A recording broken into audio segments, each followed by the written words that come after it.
All right, my friends, so I'm just doing some basic research, preparing for my Subscribe Star only live stream that I'm going to do at 7:30 tonight. More details on Subscribe Star in the show notes. But a guy had emailed me a video that the video title is Social Security Going Broke?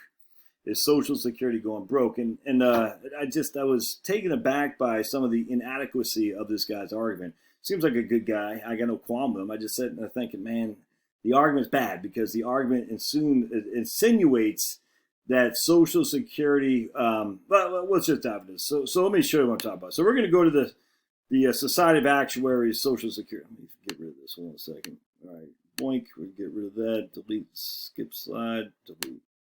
All right, sweet. All right, so this is mortality tables from the Society of Actuaries going back 1900 to 2010. All right, so basically, an actuary is a number cruncher who says for insurance companies in particular and pension companies, look, this is what we need to be planning for so that way we are solvent to pay off the benefits that we're obligated to pay. All right, so 1900, all right, you can see here you have three different life expectancies at birth, at 40, and at 65. This is 1900, all right? And this line right here, the vertical line, is number of deaths per 100,000, number of deaths per 100,000 deaths, all right? So basically, you can see for every 100,000 people that died in the U.S., the vast majority, well, not the vast majority, the highest number bar, it doesn't even comes close, is infant mortality by far. So of 100,000 deaths, 4,000 were attributed to babies being born. And basically the first 2 years of life was a significant cause of death in the United States back then. And then so basically, if you could survive birth, you made it through the first 2 years and you were 40 years old, you had a life expectancy of still about 28 years, about 68. The issue is if you could not survive birth, if you're just born today, because so many babies died, you only had a life expectancy of 48. So the average baby born would only live 48 years. Why? Because a good amount of them died. Sad. If you could survive, though, till you're 40, your life expectancy was 68. If you could survive till you're 65, your life expectancy was about 78. I hope that makes sense. So we go down to 1910. You can see we got a little bit of it's starting to change a little bit.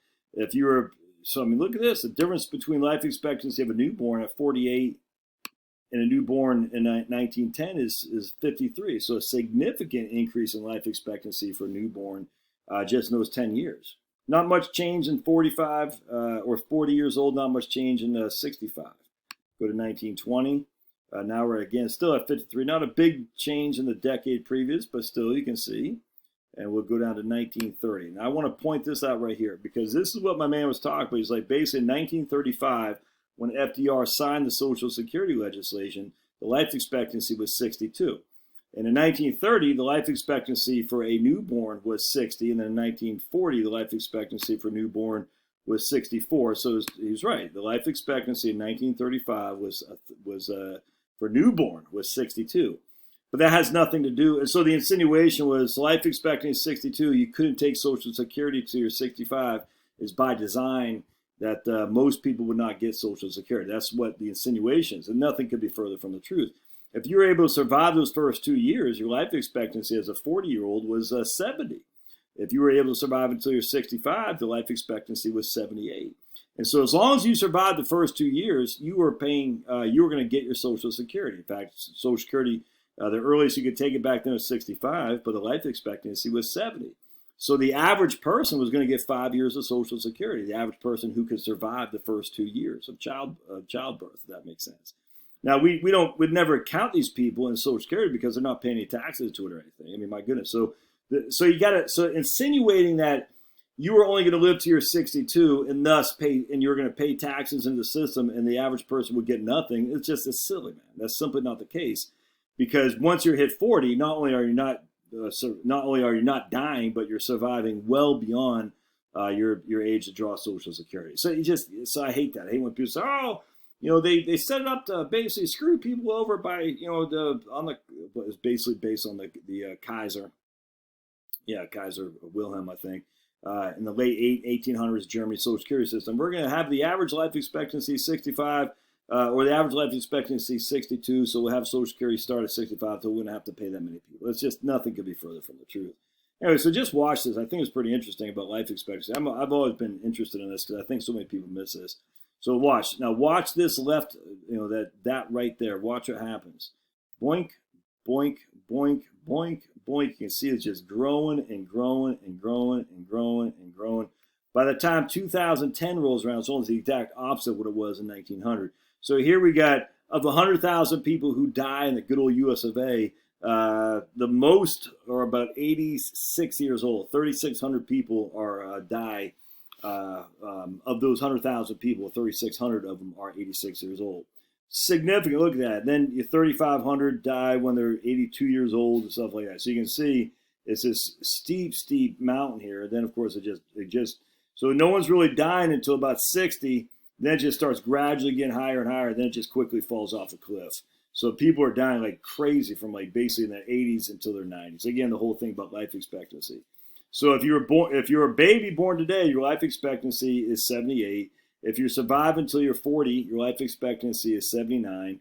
If you survive until you're 65, your life expectancy is 84. That's just the way it works, man.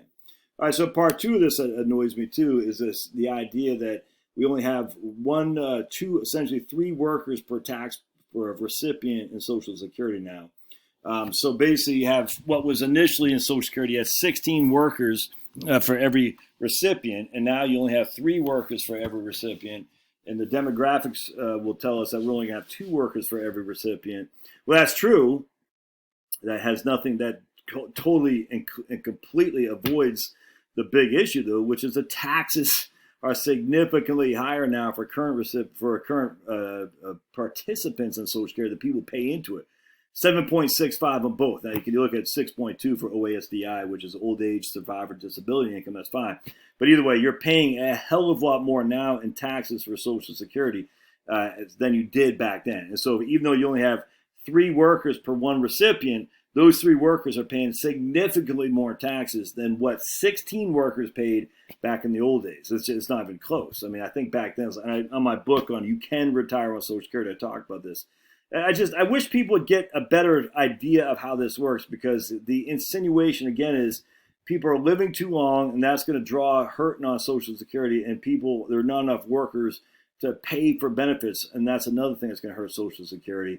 And thus, it's not bankrupt or broke, but there are some serious funding problems. Look, there are serious funding problems, but name any government agency that does not have serious funding problems. They all do. But it's not because of life expectancy changes, and it's certainly not because of the lack of taxpayers paying it. I mean, there was something to do with that, but it's the idea that those things are like, oh, we got to be careful because of this. Just don't fall for that stuff. Anyway, I wish the life expectancy, I don't think people get enough how that works, because it depends on how old you are right now. Nothing else matters. And this program is based on the recipients, the people pay into it. It's not based on babies. And then on top of that, based on taxpayer. The amount of taxes that are paid into it are more important than the actual number of people who pay into it. So hope this helps. Would like to hear your thoughts. All right, thanks. Oh, and again, Subscribestar. So I do have a Subscribestar page. If you go to subscribestar.com/Josh Scanlon, again, links are in the show notes. Once or twice a month, I'll do a Subscribestar only live stream. And you can call in. It's like a call-in show if you want. Which it's not very big because I don't have that many Patreons on Subscribestar. I charge $10 a month or more if you want. You can pay me $1,000 a month if you want. But if you want to be part of the Subscribestar, that's how you do it. Just look at the show notes. You can see that. And I don't use Patreon. I like free speech, and Subscribestar is committed to free speech. All right, we'll see. And then of course you can stop anytime you want. If I ever make you mad, say. I've had some people say, I didn't know you're a Trumpster. I don't know where they were, but they got out of that. So that's okay. All right, see ya.